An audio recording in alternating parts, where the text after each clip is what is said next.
माँ की बड़ी बेटी। दिव्या की माँ नहीं थी। 3 भाई बहनों में दिव्या सबसे बड़ी। पिता भी बीमार रहते थे। एक दिन पिता के दोस्त आते हैं। अरे लल्लन, बीमार रहते हो, क्यों नहीं बड़ी बेटी की शादी कर देते? अपने होते हुए कम से कम एक बेटी को तो ब्याह दो।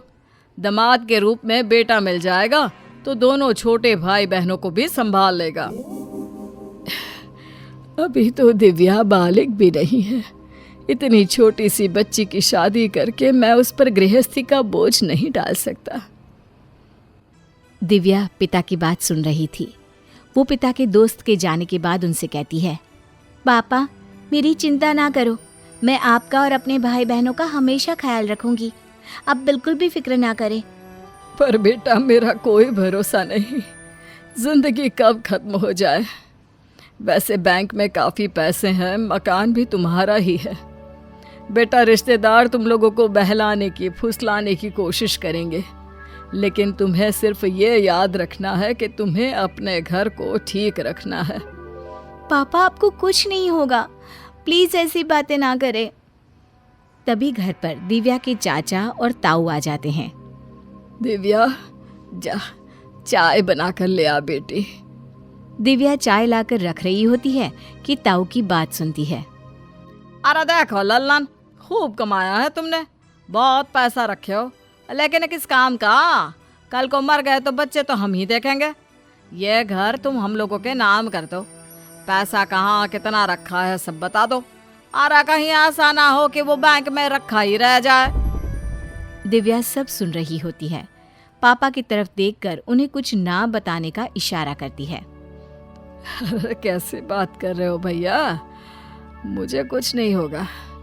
मैं अभी बच्चों को सेटल कर दूं, फिर कहीं मरने का सोचूंगा। जीने की चाह तो सभी की होती है, लेकिन तुम्हारी हालत नहीं है वैसे। चलो चलते हैं, बाद में ना बोलना कि बच्चों को देखने वाला कोई नहीं था। दोनों भाई वहां से चले जाते हैं। पापा मैं बड़ी बेटी हूँ, ये बात मैं अच्छे से जानती हूँ। मैं हर जिम्मेदारी को निभाने तैयार हूँ। और फिर वो दिन भी आ जाता है जब दिव्या के पिता का भी देहांत हो जाता है। तब ताऊ जी आते हैं। हाँ भाई दिव्या बेटा, चलो तीनों भाई बहन मेरे साथ घर, और इस घर पर ताला लगा देता हूँ मैं। कुछ पापा की फॉर्मेलिटी है, तीनों साइन कर देना। हाँ हाँ, और क्या बच्चों, तुम लोगों के लिए अब हम लोगों को ही तो सोचना है, भैया ने तो सोचा नहीं। दिव्या को गुस्सा आ जाता है, लेकिन वो खुद को संभाल कर कहती है, ताऊ जी, चाचा जी, आप लोग बहुत अच्छे हैं, हम लोगों के बारे में कितना सोच रहे हैं, लेकिन ये घर जहाँ मेरे माँ पापा रहते थे, मैं उसे कभी नहीं छोड़ सकती। बाकी पापा ने इतना तो किया ही है कि हम लोग सेटल हो जाए। अरे बित्ते भर की हो, लेकिन बात तो दादी अम्मा जैसी कर रही हो। चुपचाप घर पर ताला लगाने दो, समझी? और चलो हम लोगों के साथ। तभी वहाँ पुलिस आ जाती है। देखिए, जब तक ये बच्चे 18 के नहीं हो जाते, हम लोगों की जिम्मेदारी है। आप लोगों का मन हो या कोई काम हो तो हम लोगों की परमिशन से इन्हें मिल सकते हैं। ये सुनकर सभी चालाक रिश्तेदार वहाँ से चले जाते हैं, लेकिन कुछ लोग ऐसे भी होते हैं जो दिव्या का साथ देते हैं, जैसे कि सुनील अंकल। बेटा दिव्या, क्या कर रही है? चाय नहीं पिलाएगी अपने अंकल को? नमस्ते अंकल। हाँ हाँ जरूर। वो सुगंधा और अंकित का नाश्ता बनाकर उन लोगों को मैं स्कूल भेज रही हूँ, आप बैठिए ना। दिव्या छोटे भाई बहन को स्कूल भेजती है और अंकल के पास बैठ जाती है। बेटा, माना लल्लन खूब छोड़ गया है, लेकिन ये मत भूल कि उसकी सरकारी नौकरी थी। अभी लल्लन के जाने की उम्र भी नहीं थी। उसकी नौकरी चाहो तो अंकित को दिला सकते हैं। अंकल, लेकिन वो तो 11वीं में है। तो बेटा उसे किसी छोटे ओहदे में लगा देते हैं, चपरासी, या फिर कम से कम इनकम तो बनी रहेगी। नहीं अंकल, एक अधिकारी का बेटा उसी ऑफिस में चपरासी बने, पापा कभी नहीं चाहेंगे। उनकी आत्मा को शांति नहीं मिलेगी। मैं अंकित और सुगंधा दोनों को पढ़ाऊंगी। और तुम बेटा? मैं भी अंकल पढ़ाई कर रही हूँ। घर रहकर जो बच्चे पढ़ते हैं ना, वैसी वाली परीक्षा देने जाना पढ़ेगा। पढ़ाने वाली घर आ जाती है तो हो गया ना सब। ठीक है बेटा, तुम पढ़ाई करो और ललन की जगह तुम सरकारी नौकरी कर लेना। तुम तो थोड़ी पढ़ी लिखी भी हो। दिव्या को अंकल की बात ठीक लगती है और वो पिता के ऑफिस में काम पर लग जाती है। धीरे धीरे प्रमोशन भी होता है और फिर एक दिन पड़ोसन जो दिव्या को बहुत मानती थी, दिव्या बेटा, शादी कर ले, तेरी उम्र भी हो रही है। कैसी बात कर रही हैं? आपको पता नहीं है कि कैसे घर चल रहा है? मेरे दोनों बच्चे अभी छोटे हैं। देख दिव्या, मेरी नज़र में एक लड़का है, वो विदेश में रहता है। उसके माँ पिता यहीं पिछली गली में ही रहते हैं। तू पास में रहेगी तो भाई बहन को भी देख लेगी और शादी की उम्र में शादी भी हो जाएगी। पर ये लोग मुझसे शादी क्यों करवाएंगे? उन लोगों को पता है मेरी जिम्मेदारी के बारे में।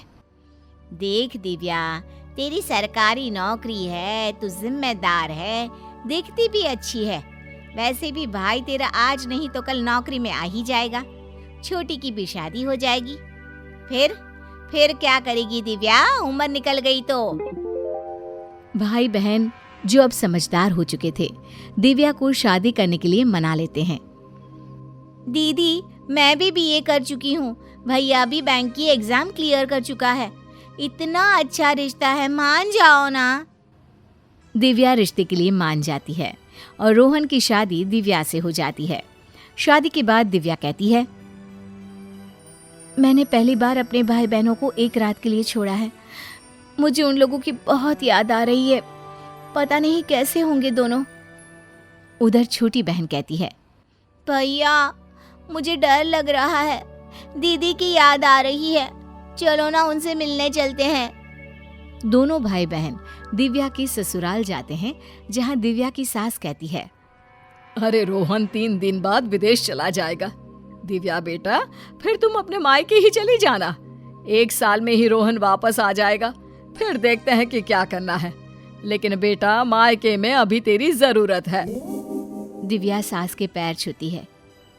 इतना तो कभी हमारे सगे रिश्तेदारों ने भी नहीं सोचा माँ जी। मेरी शादी सच्ची बहुत अच्छे घर में हुई है। माँ जी, मैं जल्दी ही मायके में सब सेटल कर दूंगी। 3 दिन बाद दिव्या फिर मायके आ जाती है और रोहन विदेश चला जाता है। रोहन का परिवार दिव्या का साथ देता है और एक दिन आज सुगंधा की शादी हो गई। अंकित की भी सरकारी नौकरी है। मेरे 2 बच्चे हैं, सब आप लोगों के कारण माँ। बेटा, जीवन में तेरे बाप ने तुझे जो संस्कार दिए, उससे तूने एक नहीं 2-2 घर को बनाया है। बड़ी बेटी होने के नाते तूने हर वो कर्तव्य पूरा किया जिसे एक माँ या पिता पूरा करता है। कौन कहता है कि बेटा होना जरूरी है? अगर बेटियां तेरे जैसी हो तो हर घर स्वर्ग सा हो। दिव्या का पति भी अब विदेश से वापस आ जाता है और सभी प्यार से साथ में रहते हैं।